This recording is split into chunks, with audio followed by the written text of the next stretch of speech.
अस्सलाम वालेकुम दोस्तों, कैसे हैं सब। उम्मीद है खैरियत से होंगे। तो दोस्तों, आज हम बात करेंगे एक ऐसी शख्सियत के बारे में कि जिसको एक तबका अपना हीरो मानता है तो एक तबका इसे नफ़रत की निगाह से देखता है। जी हाँ दोस्तों, आज हम बात करेंगे फ़ातिह सिंध मोहम्मद बिन कासिम के बारे में। तो दोस्तों, इस वीडियो में जानेंगे कि मोहम्मद बिन कासिम ने सिंध पर हमला क्यों किया और क्या इसका सिंध पर हमला करना दुरुस्त था या इसका हमला ज़ालिमाना था। जानने के लिए वीडियो को एंड तक देखें और मेरे YouTube चैनल को ज़रूर सब्सक्राइब करें ताकि इसी तरह हिस्ट्री से मुतल्लिक आपके नॉलेज में इजाफ़ा होता रहे। तो चलिए दोस्तों, वीडियो शुरू करते हैं। 712 ईस्वी को उम्मी खलीफा वलीद बिन अब्दुल मलिक के दौर में हजाज बिन यूसुफ ने मोहम्मद बिन कासिम को सिंध पर हमला करने के लिए भेजा। इस लश्कर ने मुल्तान तक के इलाके को फ़तह करके इस्लामी सल्तनत में शामिल किया। मोहम्मद बिन कासिम का पूरा नाम इमादुद्दीन मोहम्मद बिन कासिम था, जो बनु उमैया के एक मशहूर सिपाहसालार हजाज बिन यूसुफ के भतीजा था। कहा जाता है कि मोहम्मद बिन कासिम ने 17 साल की उम्र में सिंध फ़तह करके हिंदुस्तान में इस्लाम को मुतारफ़ करवाया। उनको इस अजीम फ़तह के बाइस हिंदुस्तान और पाकिस्तान के मुसलमानों में एक मसीहा का एजाज़ हासिल है और इसीलिए सिंध को बाबुल इस्लाम भी कहा जाता है।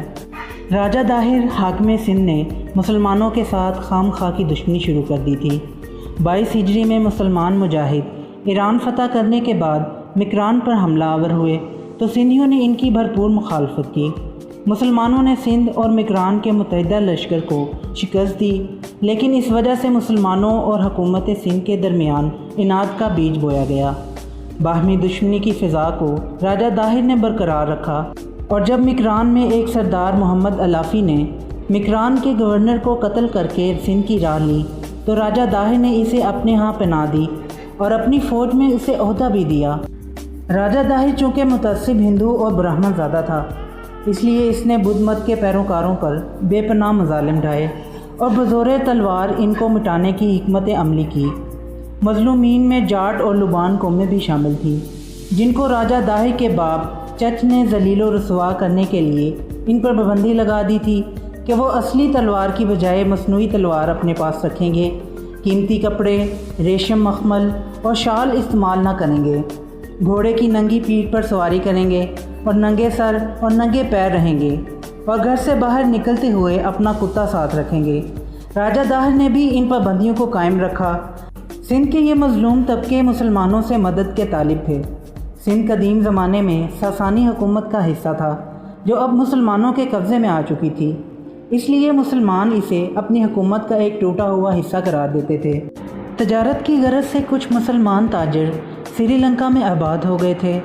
श्रीलंका के राजा के हुज्जाज के साथ बहुत खुशगवार ताल्लुकात थे।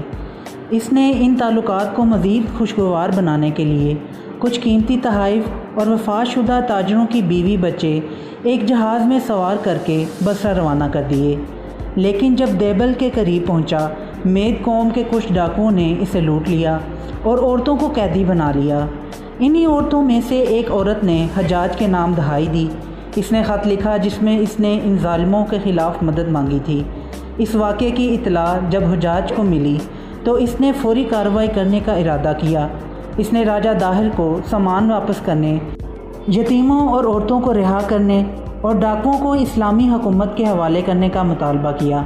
लेकिन इसने जवाब दिया, डाकुओं पर मेरा कोई इख्तियार नहीं और ना हम इनकी तलाश कर सकते हैं। जहाँ तक कैदी औरतों का ताल्लुक़ है, इन्हें तुम खुद ही छुड़ाने की कोशिश करो। हजाज ये सुनकर आग बगोला हो गया और फ़ौरन फ़ौजी कार्रवाई का इंतज़ाम किया। इस तरह राजा दाहिर की हट दर्मी ने अरबों को सिंध पर हमला करने पर मजबूर कर दिया। मोहम्मद बिन कासिम सेकुलर तबके के नज़दीक इस्लामी तारीख़ के काबिल नफ़रत किरदारों में से एक है। ये तबका इस पर तरह तरह के इल्ज़ामात लगाता है और इसके मुकाबले में राजा दाहिर को अपना हीरो गर्दानता है। इसके जवाब में तारीख़ की मुस्तनद किताबों में से मोहम्मद बिन कासिम और सिंध के हालात पर तबसरा पेश खिदमत है।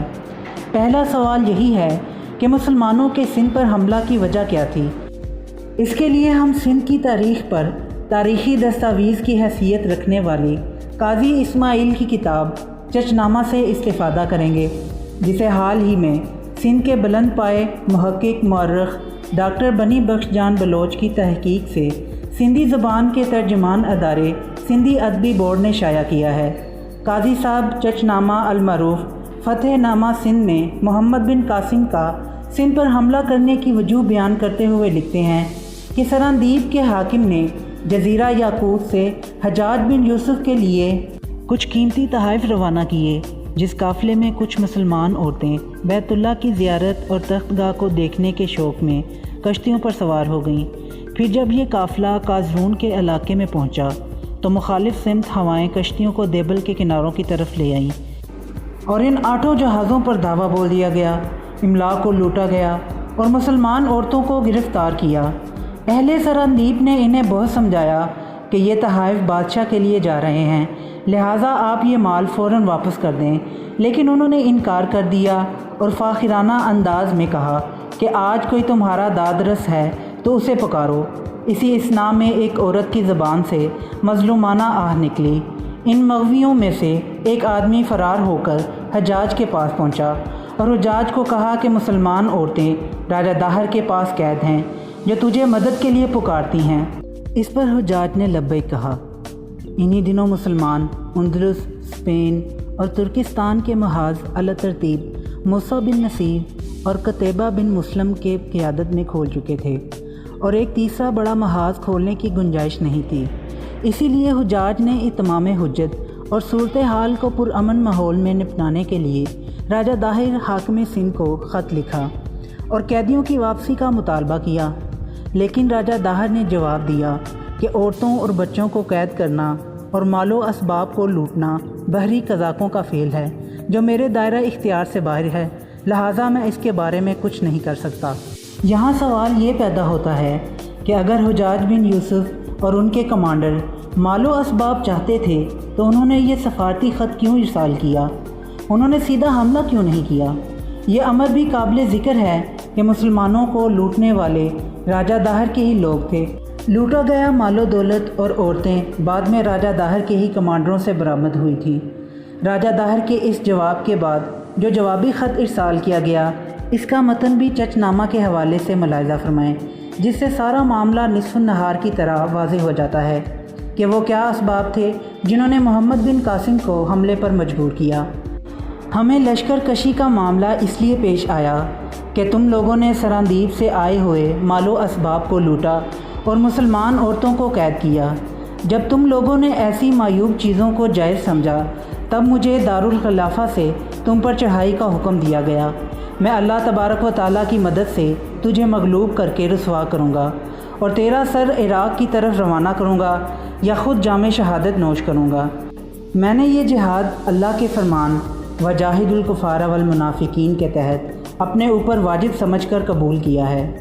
اس خط سے بھی یہ واضح ہے کہ حملے کی وجہ مظلوموں کی داد رسی تھی، نہ کہ املاک کے حصول اور اپنی خلافت کی توسیع پسندی۔